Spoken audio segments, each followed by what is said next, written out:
Keep Breathing, Ending Explained. This latest survival thriller to hit Netflix is something a little different. Following Liv on her journey to Inuvik on her way to meet a mysterious person, who it never reveals to us who it is, she crash lands and has to fend for herself in the wild over the course of several days. We witness the ups and downs of her tale, and see an ending that does feel somewhat dissatisfying by the time you get to it. But I'm here to recap the show, break it down, and explain what happened in the end. So let's get into it. Here is Keep Breathing, Ending Explained. Just to let you know, this video will contain spoilers. This was a show that I felt had a lot to offer, but the final product that was served to us almost wasn't worth the watch. The good thing about this show is that it was broken down into 6 30-minute episodes, instead of 10 50-minute episodes. So I respect the fact that it was shorter than most series on the platform. Liv was a character who over the course of the show we learned was somebody who was deeply impacted by her past and the relationship that she had with her mother. Her mother was ill and was an individual that didn't have the capacity to care for anybody else other than herself, which left Liv feeling like somebody who was lacking the love of her mother and impacted her all throughout her life. However, we soon found out that by the end of the show, her mother was the very person that she was going to meet in Inuvik prior to the plane crashing. We know this based on the postcards that she had in her hand luggage in the first episode, and we saw them being used throughout the show when they were raining down on her, and when her father gave them to her in conversation in the final episode.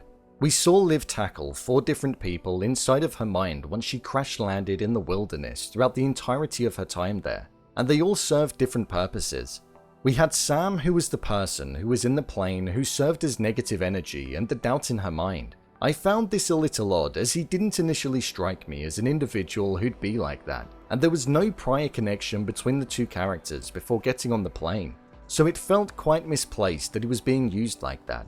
We had her father who was being used as a form of comfort and familiarity, Danny being used as a reminder of all that was going on at home, and a response to the repercussions of how she'd been acting before getting on the plane, and we had her mother, the individual who was being used as a way of blame and the root cause of how she'd ended up where she was today, in both senses, in terms of mentality of being slightly damaged, and also in the physical world being stuck in the wilderness as she was going to see her. We had a mix of 3 different timelines throughout the show, the present day being stranded, the past when she was a child when her mother left her and was with her father, and just before she got on the plane in the build-up to and just after her father had died. Each timeline showed damage and destruction in a new way, lashing out when she was younger, pushing everybody away and being invested in her work and causing a fire in the almost present day, and getting stranded in the present day. We saw Liv survive based on what we were seeing from her when she was younger, and the talks at the hospital, when she was in Girl Scouts, and conversations from other people in her surroundings. Prior to embarking on the final episode of the show, we saw her fall into a cave where she confronted the biggest demon of them all in her hallucinations, and that was her mother. She told her how she felt, the damage that she'd caused, and the pain and suffering both her and her father had to endure following her departure, and in a symbolic way she left her in the cave as she escaped from her, leaving the negative thought of her mother in the cave acting as a visual representation of her mind, and she was now ready to move on. In the final episode, we saw her have a conversation with her father before leaping into the river that had extreme force within it. He almost uttered the same words that she said to him when he was about to die, how it's okay if she gives up and how it's okay to rest. This was then when we saw him hand her the postcards that her mother was writing to her, and she decided to then get into the river.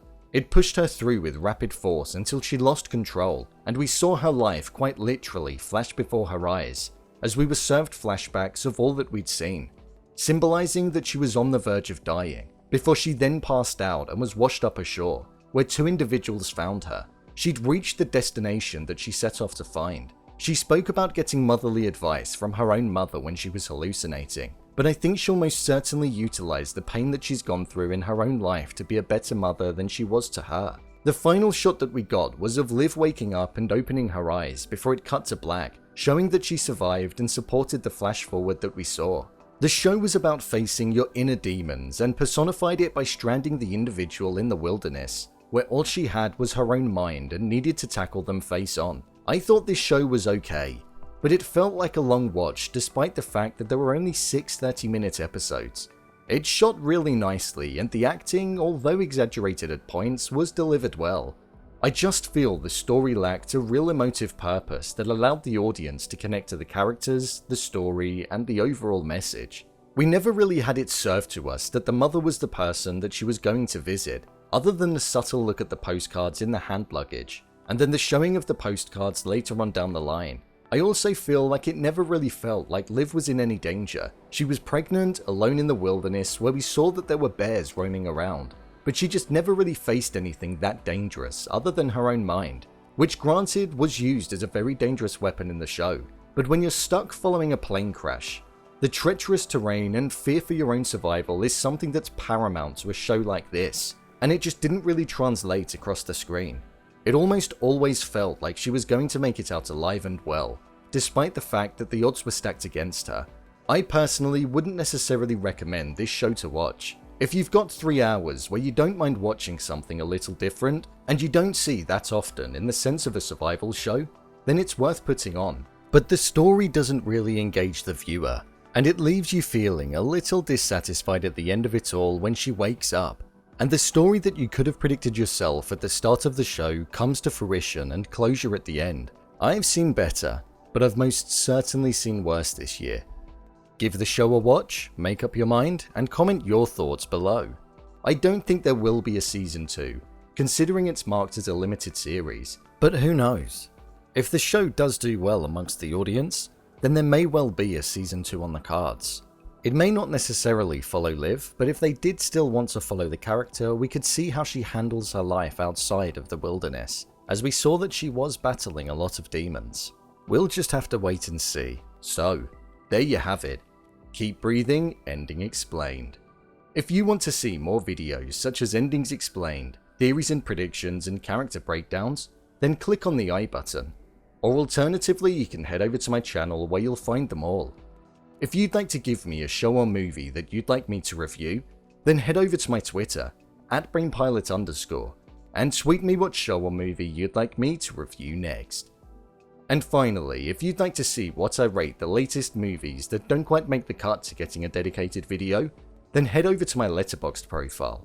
It's where I rate the latest releases in real time. What did you think of this show? Leave a comment down below, and don't forget to subscribe. I'll see you next time.